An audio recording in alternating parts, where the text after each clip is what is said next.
Right. ఇప్పుడు మన నల్గొండ జిల్లా అనపర్తి అనే గ్రామంలో ఉన్న ఈ గ్రామంలో సుమారుగా ₹1,00,00,000 నిర్మించారు ఎలివేటెడ్ షెడ్స్ని.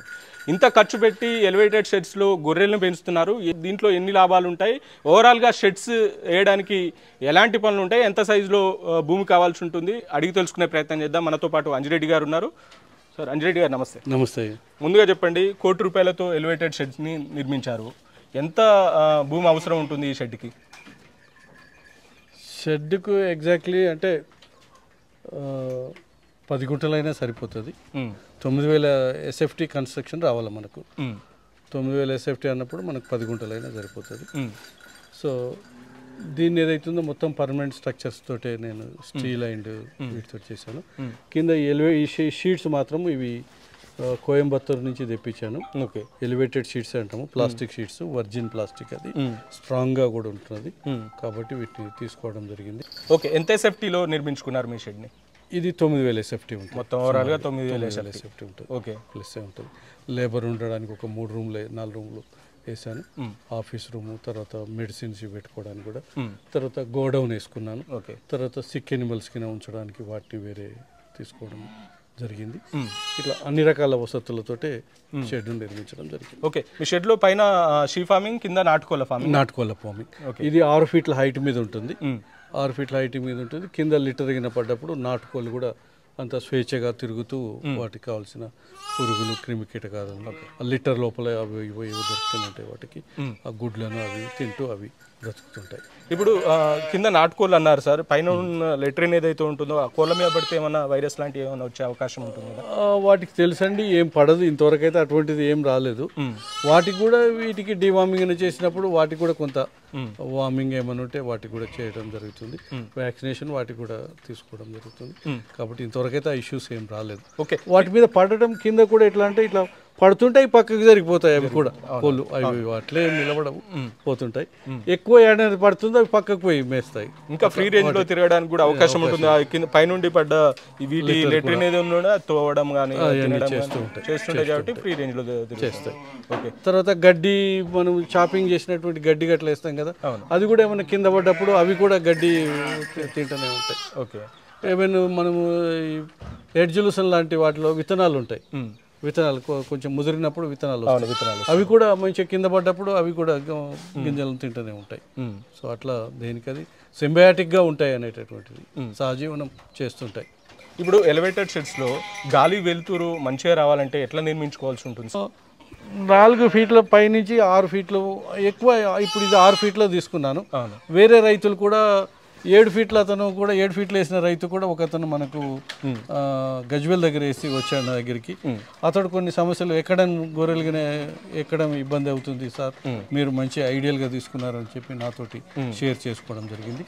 సో కిందికి అయితేనేమో మళ్ళీ మనం ఈ ఎరువునంతా తోడుకోవడం ఎత్తుకోవడం కొంచెం ఇబ్బంది అయిపోయింది. 6 ఫీట్లు అయితే నేను అనుకుంటాను ఇట్స్ ఐడియల్ అండ్ ఒక మంచి హైట్, ఇది మంచి బాగుంది. సో మొత్తంగా మీకున్న ఈ SFT ఎంత అవుతుందో, ఎన్ని రూమ్స్గా ఉంటాయి అంటే ఒక్కొక్క భాగంలో ఎన్ని ఉంటాయి? ఇట్లా ఏం చేశానంటే కంపార్ట్మెంటలైజేషన్ కూడా చేశాను. ఎందుకంటే అన్నీ ఒకే ఇంత పెద్ద మందని ఒకే దగ్గర ఉండడం బాగుండదు కాబట్టి డిస్టర్బెన్స్ చేశాను. చేసి ఒకటి ఏం చేశానంటే ఫస్ట్ డెలివరీ అయినప్పుడు అన్నీ ఒక దగ్గరికి తీసుకొస్తున్నాను. బేబీస్ అన్ని. ఓకే, బేబీస్కు వేరే చిన్న చిన్న గదిలాగా ఏర్పాటు చేశాను. తర్వాత డెలివరీ అయినాక 1 మంత్ వరకు అక్కడ ఉంటాయి అవి.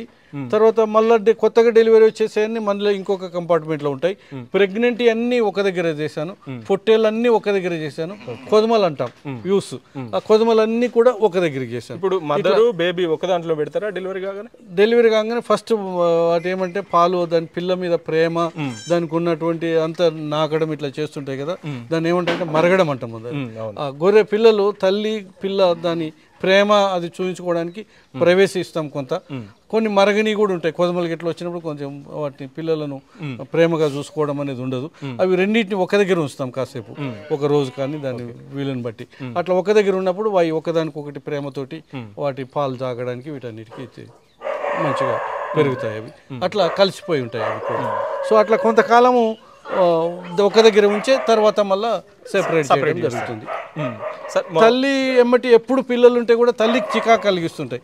తల్లి మేత మేస్తుంటే కూడా పిల్లలు పోయి పాలు తాగడానికి ప్రయత్నం చేస్తుంటాయి. సో గొర్రెలు ఒకటి ఏంటంటే ఒక గొర్రె దగ్గరికి ఇంకో పిల్ల కూడా పోయి దాని తల్లి కాకుండా ఇంకో దగ్గరికి కూడా పోయి చీకడానికి ప్రయత్నం చేస్తుంటారు. ఇట్లా అటువంటి అప్పుడు ఏం చేస్తామంటే పిల్లలన్నింటినీ వేరే దగ్గర వేసి ఒక్కసారి అన్నింటినీ వదలడం జరుగుతుంది. అట్లా ఒక్కసారికే అన్ని పాలు తాగి వాటి ప్లేస్లోకి వెళ్ళిపోతాయి. స్టీల్ ఎలాంటి స్టీల్ అంటే కొంతమంది టెంపరీగా ఈ కర్రలు ఇవి ఏవైతే ఉంటాయో వాటితో నిర్మించుకోవడం జరుగుతుంది. అదే చెక్కలు కర్రలు తాటి దూలాలు తాటి చెక్కలతోటి కూడా వేసారండి. నేను కూడా తాటి దూలాల కోసం చేద్దామని ప్రయత్నం చేశాను. పెద్దాపురము అటు మన ఈస్ట్ గోదావరిలో కూడా నేను ఎంక్వైరీ చేశాను. చేసినాక ఏమైపోయిందంటే దాంట్లో ఒకటి లేయింగ్ వాటిని వేయడం ఒకటి, కట్టడం నిర్మించడం కూడా ఒకటి కొంచెం ఇబ్బందులతో కష్టతరంగా ఉన్నది. తర్వాత వేరే వాళ్ళు వేసిన రైతులను కూడా చూస్తే వాళ్ళు రెగ్యులర్గా ఏదో ఒక సమస్య వస్తుంది. చెక్కలు ఇరిగిపోవడము, సందులు ఎక్కువ కావడం, కింద వాటి కాళ్ళు ఇరుక్కోవడము, లేకపోతే గొర్రెలు కింద పడిపోవడం, ఇట్లా కూడా కొన్ని సమస్యలు వస్తున్నాయి వేసిన వాళ్ళతో చూసి. సో దానికంటే ఇది బెటర్ అనేటటువంటిది నేను కంపారిటివ్ స్టడీ చేసి ఈ రంగంలోకి దిగాను. వేరే వాళ్ళ షెడ్ కొంచెం 2-3 years కాగానే కూడా ఇవి ఇరిగిపోయి కిందికి చెక్కలు ఇరిగి కింద పడిపోతున్నాయి. సో రోజు బాడిషా ఉల్లి పట్టుకోవాల్సి వస్తుంది. సో ఈ పనుల కంటే ఇది plastic, virgin plastic strong strengthen గా ఉన్నదని చెప్పి నేను వాళ్ళతో డిస్కస్ చేసి ఈ షెడ్ను. ఈ ప్లాస్టిక్ డ్యామేజ్ అయ్యే అవకాశం ఏముండదా? 10 సంవత్సరాల వరకు అయితే వాళ్ళు కూడా అష్యూరెన్స్ ఇస్తున్నారు. ఇప్పుడు అయితే 1 year అయిపోయింది. ఏసీ కూడా మంచిగానే ఉన్నాయి, స్ట్రాంగ్ గానే ఉన్నాయి. గొర్రెలు కూడా అవి ఎగురుతాయి, అటు ఇటు మందకు ఒకసారి అటు ఇటు తిరుగుతూ ఉంటాయి. ఇంతవరకు అయితే ఇష్యూస్ అయితే ఏం లేవు. We hope that it will continue for. ఎంత ఛార్జ్ చేస్తారు సార్ ఒక ఎస్ఎఫ్టీ? అప్రాక్సిమేట్ గా 100 rupees పర్ ఎస్ఎఫ్టీ. ఓన్లీ జాలికి ఈ ఫ్రేమ్ కు ఎలివేటెడ్ ఈ షీట్స్ అంటాం, ఈ ప్లాస్టిక్ షీట్స్ ఇవి. ఒక్కో దానికి 100 అంటే ఇది 2x2 ఉంది. ప్రతి ఒక్కటి కూడా 2x2 సైజులో ఉంది. 2x2 అంటే 4 ఎస్ఎఫ్టీ కాబట్టి 400 అవుతుంది ఒక్కొక్క. లేయింగ్ కూడా ఈజీనే, పెద్ద ప్రాబ్లం లేదు. స్టీల్ కూడా ఎక్కడికక్కడ పక్కా స్టీల్, గేజ్ ఉన్నటువంటి స్టీల్, పక్కా స్టీలే నేను తీసుకోవడం జరిగింది. కాబట్టి జంపింగ్ ఇట్లా ఏమైనా కానీ కదలకుండా ఉండే రకంగానే నిర్మాణం చేయడం జరిగింది. స్టీల్ ఏ గేజ్ లో పెట్టారు సార్? గేజ్ అనేది అకార్డింగ్ టు ద వేరు ఉన్నాయి ఫ్రేమ్స్ ఒక్కొక్క దగ్గర ఉన్నప్పుడు మంచి మనకి ఎట్లా అడ్జస్ట్మెంట్ అవుతుందో అట్లా దాన్ని బట్టి తీసుకున్నాను నేను.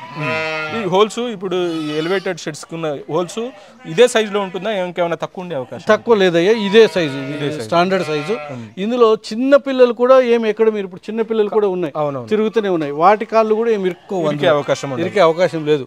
కాబట్టి ఎప్పుడో ఒకసారి రేర్ గా ఏమైతే అంటే కొన్ని అందులో కాలు పెట్టి ఇట్లా దాన్ని ఒత్తిడి చేసి అందులో ఇరికించుకొని కొంచెం ఇబ్బందులు పడ్డాయి 1-2. కానీ పెద్దగా మేజర్ గానైతే ఇంతవరకు ఆ ఇష్యూస్ ఏం రాలేదు. సో మంచిగానే కంఫర్టబుల్ గానే అవి ఉంటున్నాయి. ఈ ఎలివేటెడ్ షెడ్లకు కూడా ఫస్ట్ అడాప్ట్ కావడానికి కొంచెం టైం పట్టింది. ఫస్ట్ పైకి ఎక్కడానికి కొంచెం ఇబ్బంది పడ్డాయి అవి కూడా. తర్వాత ఒక 3-4 days తర్వాత అవి అలవాటు పడి అవి మంచిగా పైకి వస్తున్నాయి, ఇప్పుడు కిందికి పోతున్నాయి. అవి ఇవి దానా పెట్టుకోవడానికి సార్? ఇవి దానా పెట్టడానికి, ఇవి దానాకు ఛానల్స్ ఏర్పాటు చేశాను. తర్వాత నీళ్ళు వాటర్ ట్యాప్ ఇక్కడ ట్యాప్స్ అరేంజ్ చేశాను. ఇవి ప్లాస్టిక్ డ్రమ్స్ అనుకుంటా. ప్లాస్టిక్ డ్రమ్స్ ఇవి, నీళ్ళకు మాత్రం ప్లాస్టిక్ డ్రమ్సే తీసుకున్నాను. ఇట్లా పరిశుభ్రమైన నీరు, ఆహారం ఇస్తున్నాము. చక్కటి వాతావరణాన్ని ఇవ్వగలిగాను. సో ఇవి కూడా మీరే నిర్మించుకోవడం జరిగిందా? మేము నిర్మించుకోవడం జరిగింది.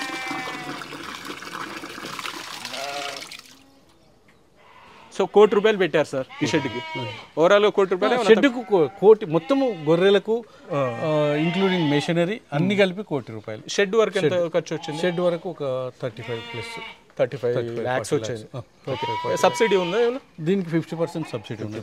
ఇది నేషనల్ లైవ్ స్టాక్ మిషన్, ఇంతకుముందే చెప్పినట్టుగా నేషనల్ లైవ్ స్టాక్ మిషన్లో బ్యాంకు 50% లోన్ ఇస్తుంది, 50% రైతు కాదు గవర్నమెంట్ ఆఫ్ ఇండియా సపోర్ట్ చేస్తుంది.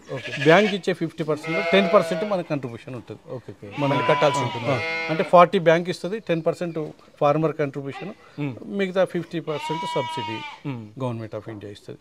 అయితే ఫ్రంట్ ఎండ్ లో 25 lakhs వస్తుంది. బ్యాక్ ఎండ్ ప్రాజెక్ట్ కంప్లీట్ అయిన తర్వాత ఆఫ్టర్ దట్ మిగతా 25%, మిగతా 50% వస్తుంది. ఎప్పుడైనా అనిపించిందా సార్ ఇంత ఖర్చు పెట్టి ఈ రంగంలోకి వచ్చాము ఏంటి అని చెప్పేసి? అది సహజము. ఎందుకంటే ఈ ఒక రకంగా నా శక్తికి, నా వయసుకు మించినటువంటి శ్రమనే నేను చేస్తున్నాను. బట్ టు సస్టైన్ ఇట్, అగ్రికల్చర్లో సస్టైనబిలిటీ తీసుకురావాలని, వ్యవసాయంలో మనలాంటి వాళ్ళము అలాంటి వాళ్ళు నిలదొక్కోకపోతే మరి మామూలు రైతు నిలదొక్కొని మరి డెమాన్స్ట్రేటివ్గా ఉండడానికి, నలుగురి రంగంలో వచ్చి దాన్ని మరి సాహసోపేతంగా చేయడానికి, మరి తన కాళ్ళ మీద తను నిలబడడానికి, ఎవరి మీద డిపెండెంట్ అయ్యి ఎక్కడో ఉండకంటే మరి ఇట్లా ఇంటిగ్రేటెడ్గా ఫార్మింగ్ని చేసుకోవాలనేటటువంటి కాన్సెప్ట్ను డెవలప్ చేయడానికే నేను ఇవన్నీ చేయడం జరుగుతుంది. ఎవరు నిర్మించారు సార్ ఈ షెడ్ని? అంటే ఇక్కడే మా దగ్గర ఫ్యాబ్రికేటర్ లోకల్ అతను సతీష్ అని మిర్యాలగూడెం దగ్గర అతను వచ్చి నిర్మించడం జరిగింది. ఈ షెడ్ కానీ కింద ఎలివేటెడ్ షెడ్స్ను కూడా తనే వేయడం జరిగిందా, లేకుంటే దీనికి సపరేట్ మళ్ళీ మీకు ఎవరైతే పర్చేజ్ చేశారో వాళ్ళు వచ్చి ఫిక్స్ చేస్తారా? లేదు, అట్లేం లేదు. మనము మొదలే డ్రాయింగ్స్ ఇవన్నీ పర్మిషన్ తీసుకుని బ్యాంక్ లోన్కి వెళ్తాము. ఆ డ్రాయింగ్స్ ప్రకారం మనం షెడ్ నిర్మించుకోవడం జరిగింది. Right sir, right. Thank you Shankar. Thank you.